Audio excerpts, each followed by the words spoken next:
بسم اللہ الرحمن الرحیم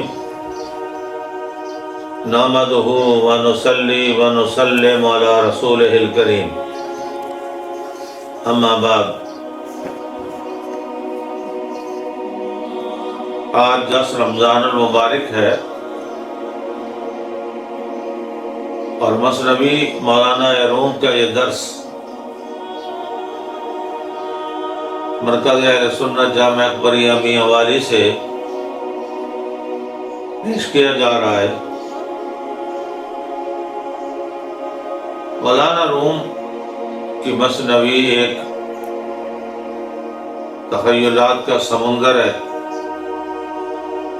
اور آپ نے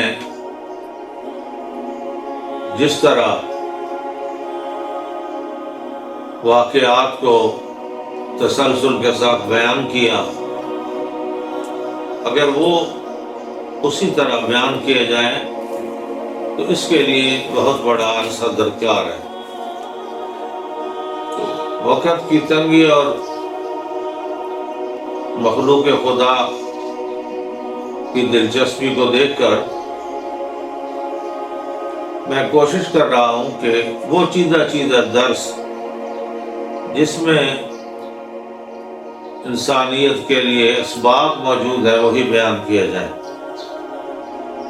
آج کا درس جس کا عنوان یہ ہے کہ ہیبت، دبدبہ اور عزت یہ اللہ کے ہاتھ میں ہے۔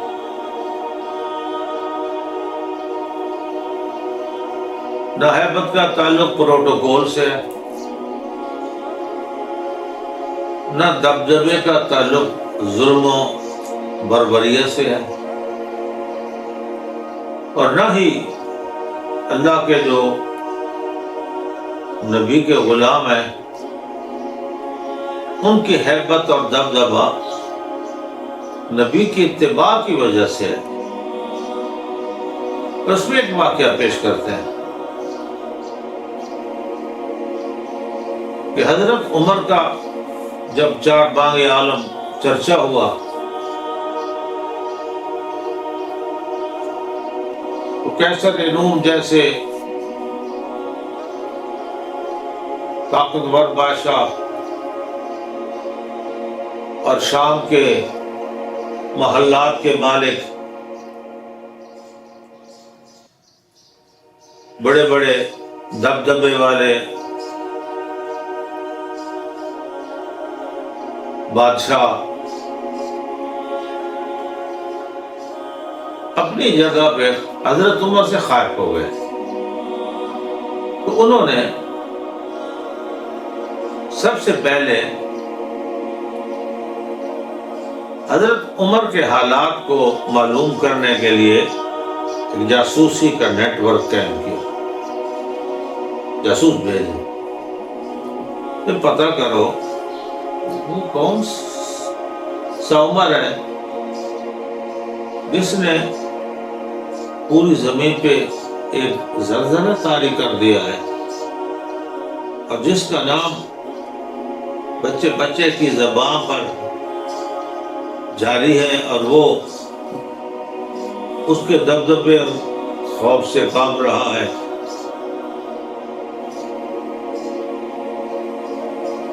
تو قیصر و کسریٰ جیسے اور روم کے محلات میں بیٹھنے والے بادشاہوں کے بڑے مشورے ہوتے حضرت عمر کے متعلق تھے۔ پھر قیصر روم نے، کیونکہ یہ جو انگلش امپائر کے لوگ ہیں، روم کے لوگ ہیں، تو ان کا زیادہ تر انحصار ہمیشہ انٹیلیجنس پہ رہا ہے۔ انہوں نے کہا بھائی اپنا ایک طاقتور جو بڑا تجربہ کار سفارتکار تھا نا، اس کو حضرت عمر کے پاس بھیجا اور اسے کہا کہ حضرت عمر سے جا کر ایک تو ان کے حالات ہمیں معلوم کر کے ڈائری دینا، اور دوسرے ان سے یہ سوال کرنا۔ وہ قیصر روم کا وہ ایلچی کچھ تحائف لے کر اپنی جو ان کی شکل و صورت تھی روب اور دبدبے کی، آگے گھوڑے اور پیچھے گھوڑے، جس طرح ہمارے تو گاڑیاں آ گئی ہیں نا، 10-20 گاڑیاں ہمارے حکمران آگے لگا لیتے ہیں، 10 اس وقت گھوڑے اور بگی میں بیٹھ کر وہ حضرت عمر سے ملنے آئے۔ جب وہ مدینہ پہنچا تو اس نے پہلی بات جو پوچھی وہ یہ پوچھی کہ میں روم کا ایلچی ہوں، قیصر روم نے مجھے بھیجا ہے، تو میں آپ کے شہنشاہ سے ملنا چاہتا ہوں، کیونکہ اس کے ذہن میں وہ تصور شہنشاہی تھا نا، تو مجھے اس کے محل میں لے چلے، میں ان سے ملنا چاہتا ہوں۔ مولانا روم کیا کہتے ہیں کہ آمد ازوں جا دور استادائی، مر عمر را دیدہ در لرزہ افتادائی، اے زمان خفتہ آمد برسول، حالت خوش کردہ جانش نزول۔ انہوں نے کہا بھائی ہمارا جو امیر ہے نا اس کا کوئی محل وحل نہیں ہے، بھائی تو کہیں ملنا جو امیر نے تو کدھر ملے؟ انہوں نے کہا آؤ ان کو ڈھونڈتے ہیں، تمہیں لے جاتے ہیں اس اپنے شہنشاہ کے پاس جس کو تم ملنے آئے ہو۔ وہ کہتے تلاش کرتے نا، تو پتہ چلا کہ حضرت عمر تو جنگل کی طرف نکل گئے ہیں، وہ ملیں گے آپ کو تو وہاں ملیں گے۔ عجیب بات ہے بھائی، وہ تو جو ہے نا اپنی پروٹوکول سمیت حضرت عمر کو ڈھونڈ رہا ہے، ہم عمر بھائی جنگل کی طرف گئے ہیں، تم چلو بھائی جنگل کی طرف چلتے ہیں۔ کہتے ہیں عجیب بات ہوئی کہ وہ جو ایلچی تھا وہ ایک درخت کے پاس، کھجور کے درخت کے پاس رک گیا، جس کے نیچے ایک آدمی ٹاٹ وغیرہ بچھا کر سویا ہوا تھا، سر کے نیچے اس نے اینٹ کا سرہانا رکھا تھا اور بڑے مزے سے سو رہا تھا۔ وہ رک گیا تو انہوں نے کہا حسین جی نے، یہ ہے ہمارے امیر المومنین جو آرام فرما ہے۔ تو وہ کہتے ہیں کہ ایلچی شخص در رہ گیا، نہ کوئی گارڈ، نہ کوئی پارا، نہ کوئی محل، یہ کوئی اس شہنشاہ کے سونے کی جگہ ہے؟ کھجور کا درخت ہے تو نیچے سبزہ ہے، تو ایک آدمی ٹاٹ بچھا کر اس کے اوپر سو رہا ہے اور سر کے نیچے اس نے سرانے کے بجائے اینٹ رکھی ہوئی ہے۔ انہوں نے کہا یہ ہے ہمارے امیر المومنین، اب تو سوئے ہوئے تھے۔ مولانا روم کہتے ہیں کہ وہ جو سارے پروٹوکول کے ساتھ آیا ہوا تھا نا، پہلے حضرت عمر کو دیکھتا رہا اور پھر اس پر یکدم اس کے جسم پر لرزہ طاری ہو گئی، بس سوئے ہوئے ہیں، پہلے حضرت عمر کو دیکھتا رہا، پھر دیکھتے دیکھتے نا اس کے بدن پہ لرزہ طاری ہو گیا۔ انہوں نے کہا کہ یہ جو لرزہ تھا یہ حضرت عمر کا وہ دبدبہ اور وہ روب جو اللہ نے آپ کو عنایت فرمایا تھا، یہ اس کی وجہ سے تھا۔ اسلام میں جب اللہ کسی کو روب و دبدبہ عطا کرتا ہے تو حدیث میں آتا ہے کہ میرے نبی نے فرمایا 40 میل تک اس کے روب و دبدبہ کو قائم کر دیا جاتا ہے۔ یہی حالت ہمارے نبی کریم صلی اللہ علیہ وسلم کی تھی کہ جب ان کے پاس کوئی بری نیت سے بھی آیا نا، اس کا حال یہ ہوا کہ حضور علیہ السلام کی ذات پاک کا جب وہ زیارت کرتا تو اس پر آپ کا یہ دبدبہ طاری ہوتا کہ یا تو وہ آپ کے ہاتھ پر بیٹھ کر کے مسلمان ہو جاتا یا پھر وہ وہاں سے بھاگ جاتا۔ عبداللہ بن سلام کا حال دیکھیے، آئے تو حضور علیہ السلام کے حالات کو معلوم کرنے تھے، لیکن جب حضور کے سامنے آئے تو اللہ نے وہ دبدبہ آپ کے سامنے پیش کر دیا کہ آپ کہتے ہیں میری جو علم تھا ہو گیا اور میں آپ کے دامن سے وابستہ ہو گیا۔ یہی حال کہتے ہیں کہ حضرت عمر سوئے ہوئے تھے تو ایلچی آیا تو اس نے حضرت عمر کو جب اس حالت میں دیکھا اور حضرت عمر کی زیارت کی تو وہ لرزہ اس کے بدن پہ طاری ہو گیا اور وہ کانپنے لگا۔ اب جو اس کے ساتھ آئے تھے پوری پروٹوکول والی قوم، گفت با خود منشا دیدم پیش سلطانہ خوش بگوید آیام از شانم حیبت و ترس نبود ہست ای مرد ہوشم در دروز رفتہ ہم در پیش شیر و پلنگ روئے منز ایشا نگر دم رنگ۔ اس نے کہا میں وہ ایلچی ہوں کہ جس کو بڑے بڑے درباروں میں بھیجا جاتا ہے، وہ سفیر ہوں جس کو بڑے تجربہ کاروں کی محفل میں بات چیت کے لیے بھیجا جاتا ہے، لیکن یہ دبدبہ، یہ روب، یہ حالت میں نے کہیں نہیں دیکھی کہ جس کا دبدبہ چار بانگ عالم ہے، جس کے نام پہ ہمارے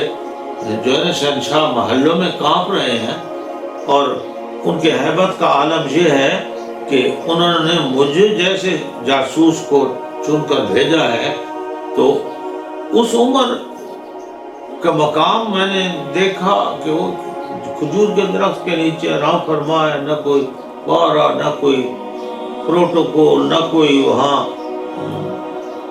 رہنے کی جگہ۔ اس کے جسم پہ درزہ طاری ہوا تو اس نے کہا ایسا دبدبہ میں نے نہیں دیکھا جو اللہ نے دبدبہ حضرت عمر کے چہرے مبارک کو عطا فرمایا تھا۔ کیا ہوا پھر اس نے؟ وہ کہتا ہے بس کے خوردم بس زدم خم گراں دل تو تربودم از دیگراں۔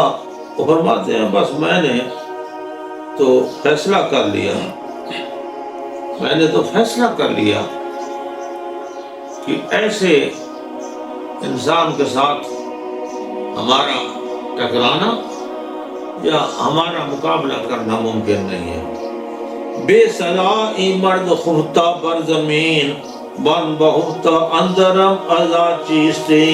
اور بھائی کیسا مسلمانوں کا امیر ہے کہ زمین ننگی پہ بغیر پہروداروں کے، بغیر کسی جو ہے نا آسائش کے محل کے یہ سویا ہوا ہے اور بڑی مزے کی نیند کر رہا ہے۔ ہمارے جو ہے نا بادشاہوں کو محلوں کے اندر نیند نہیں آتی، اس کے روب سے وہ محلوں میں کانپ رہے ہیں، اور یہ زمین پہ سویا ہوا ہے۔ بے حیبت حق کستی از خلق نیست حیبت ایمر صاحب دلک نیست۔ آپ آخر میں فیصلہ کر لیتے ہیں کہ یہ جو ہیبت تھی اللہ کی طرف سے دی ہوئی تھی، یہ کوئی لباسوں کی یا کوئی تاجوں کی محتاج نہیں تھی۔ ہر کے ترسید از حق و تقوی گزید ترسد از میں جن و انسان ہر کے دید۔ اب نتیجہ نکالتے ہیں، ہر وہ شخص جو اللہ سے ڈرتا ہے، تقوی اختیار کرتا ہے، ترسد از میں جن و انس ہر کے دید، اس کا روب اللہ اس طرح قائم کر دیتا ہے کہ جن، انسان جو بھی اس کو دیکھتا ہے وہ اس کے تابع ہو جاتا ہے. یہ اللہ کی طرف سے عطا کردہ تقویٰ ہے. اللہ کے اولیاء کو نہیں دیکھتے جو ڈیرے لگاتے جنگلوں میں. خواجہ احمد مہروی تشریف لائے تو آگے حضرت اس غار میں جس غار میں آپ نے ڈیرا لگایا ہے یہاں تو ایک شیر آتا ہے, نیچے چشمہ ہے نا پانی پینے, تو وہ جہاں جو بھی جہاں کسی کا جانور بھی رہ جائے نا تو اس کو مار کھاتا ہے. تو آپ اچھے فقیر ہیں کہ آپ نے جس غار کو چنا ہے اس غار میں تو شیر آتا ہے, درندے آتے ہیں, آپ اس کو آپ نے فرمایا شیر اور درندوں سے ہم خود بات کر لیں گے, آپ مجھے اجازت دیں کہ میں رہ جاؤں. رہ جائیں یہاں. اگر فقیر صاحب رات کو شیر اگر آ گیا تو آپ کو کھا جائے گا, تو پھر آ گیا جی شیر, ہم نے ڈیرا لگایا نا, آ گیا جی شیر. دوسری تیسری رات آپ اس وقت ذکر بالجار کر رہے تھے, غار میں ذکر بالجار کر رہے تھے. ذکر بالجار بھی اب سمجھانا پڑے گا کیا ہے. اللہ کا نام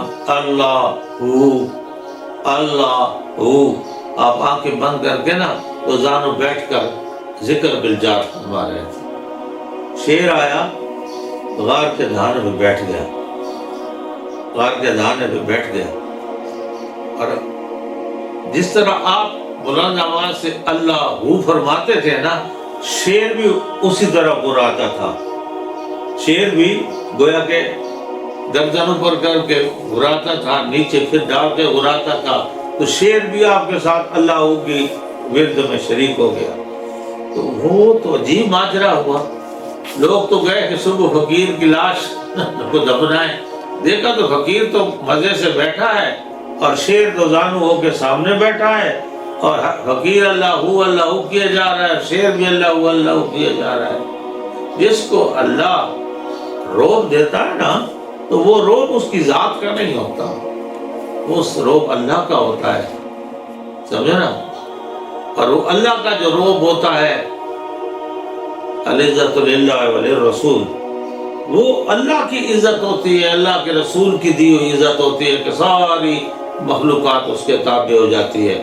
میں انہیں کہا یہ اس آدمی سے بھائی لڑنا, اس سے جو ہے نا مٹبھیڑ کرنا ہمارے بس کی بات نہیں ہے. پھر اس نے کیا کہا, مولانا روم بڑی عجیب بات کرتے ہیں, اندری فکرت بحرمت دست بست باجہ کے ساتھ عمر از جائے جست. اس نے وہ جو اپنا لباس تھا نا ریشمی قیمتی, وہ ادار کے ادھر رکھ دیا. وہ سر پہ جو تاج ہوگا یا کوئی اپنا ٹوپ ہوگا تو وہ بھی اتار کے رکھ دیا, اور 10 بستہ کھڑا ہو گیا. 10 بستہ کھڑا. حضرت عمر جاگے, دیکھا عجیب بھائی منظر ہے کہ ادھر لشکر کھڑا ہوا ہے, ادھر ایک آدمی ہاتھ باندھ کے کھڑا ہوا ہے, اور اس کا سارا لباس ادھر پڑا ہے. تو حضرت عمر جب جاگے نا تو آپ نے بس علیکش گرت اورا پیش خوان اے منش کر بنز خود نشان. وہ جو کام رہا تھا نا, حضرت عمر نے اس کو تسلی دی اور اپنے پاس بلایا, اور اپنے ساتھ وہ جو مسند وہی تھی نا بسترا, اس پہ بٹھایا. اس کیسر روم کے ایلچی کو اپنے ساتھ بٹھایا, اور ہر کے تر صد مرد اے من کند مرد دل تر سندرا عرصہ کنات. فرمایا جو ڈرتا ہے نا پھر مطمئن بھی اس کو خدا کرتا ہے, جو ڈرتا ہے پھر اس کو مطمئن بھی خدا کرتا ہے. اور پھر حضرت عمر نے اس کو اپنے پاس بٹھایا. وہ تو بات نہیں کر سکتا تھا, روب سے کانپ رہا تھا. آپ نے اسے کہا ڈرو نہیں, میں عمر ہوں, میں تو اللہ کا ادنا سپاہی ہوں, تم ڈرو نہیں, میں تجھے کچھ نہیں کہتا. آؤ میرے پاس, اپنے دل کی بات کرو, کون ہو تم, کیسے آئے ہو تم, کیا پیغام لے کر آئے ہو تم. ساتھ بٹھایا. لا تخافوا ہست نزل خائفاں ہست در خوارز برائے خائفاں. فرمایا اب ڈرو نہیں, اللہ کا انعام ہے، جو ڈرتے ہیں اس کو اللہ تعالیٰ اطمینان عطا کرتا ہے۔ آنکھ خوفش نیست چون گوئی مترس، درس چے دہی نیست ہو محتاج درس، کہ جو خود بخود اللہ سے ڈرنے کی وجہ سے کانپ جاتا ہے نا، پھر اس کو اور درس کی ضرورت ہی نہیں ہے، اس پر ایک درس کافی ہے۔ اللہ کے خوف سے کانپ گیا، اس کا دل پسیج گیا، اور وہ توبہ طائب ہو کر اللہ تعالیٰ کے دین اور اللہ کے نبی کے دین سے وابستہ ہو گیا۔ خاطر ویرانش را آباد کرد، دل الچار رفتہ شاد کرد۔ اس نے حضرت عمر سے سوال جواب گئے، وہ جس مسئلے کے لیے آیا تھا وہ گیا، وہ جو روب دبا تھا گیا۔ اس نے کہ حضرت عمر سے محبت کا اظہار کیا اور فرمایا حضرت آپ مجھے اپنے دامن میں جگہ دے دیں، میں یہی رہنا چاہتا ہوں، میں واپس نہیں جانا چاہتا۔ مولانا روم اس سے جو ہے نتیجہ نکالتے ہیں، وہ یہ نکالتے ہیں کہ یہ جو اللہ والوں کی محبت ہوتی ہے،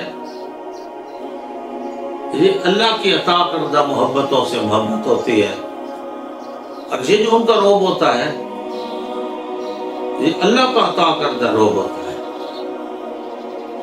آپ کو اللہ تعالیٰ کسی کامل کی دربار میں لے جائے تو جانے والے اتنے ہیبت زدہ ہو جاتے ہیں کہ وہ دور بیٹھ کر بھی ان کے دل کانپتے رہتے ہیں،